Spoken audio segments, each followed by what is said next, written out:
Let's end this week with some general ideas and homework around stock issues, status quo, and burden of proof.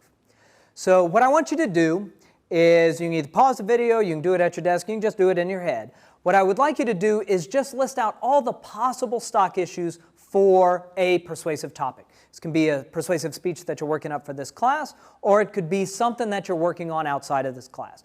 But just sit down and start listing out all the possible topics around ill, blame, cure, and consequence. Remember back to that Aristotelian definition of rhetoric as the capacity to see in any given case all the available means of persuasion. This is a tool for helping you do some of that. Just thinking through how might someone argue for or against this case. And this is a way of figuring out what you can choose to address. Once you have all these issues in front of you, you can start to pick and choose in terms of which ones are really going to help you build a motivational case that gets your audience to the point where they want to take action.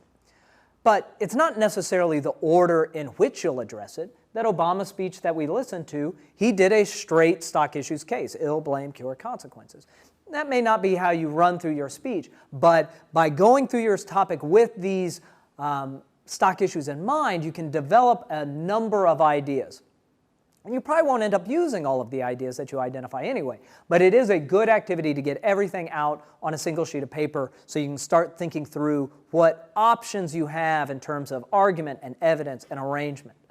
So here at the end of the week, I just kind of want to review. So what we did this week was orient you to the persuasive speech and get you to the point, hopefully, where you can position your argument up and against other people arguing in that realm.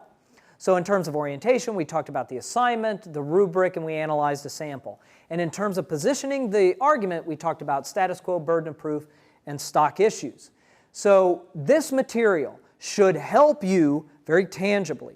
It should help you design a persuasive speech for this class, if you choose to record a speech and upload it, but it should certainly help you every single time you step forward to do a persuasive speech.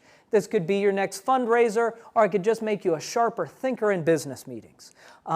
We'll delve more into argument design and arrangement next week. But my hope is here at the end of this week, or at the end of this video content, you have started to pull together some ideas that you can work with.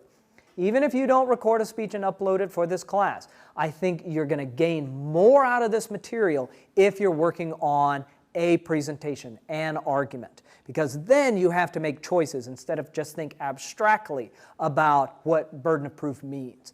Burden of proof and stock issues take on their meaning when you put them into a specific context. So at this point, just go ahead and start drafting up some ideas, thinking through how you might elect to make a persuasive, motivational argument. Stand in as an advocate for your issue. And I'll see you next week.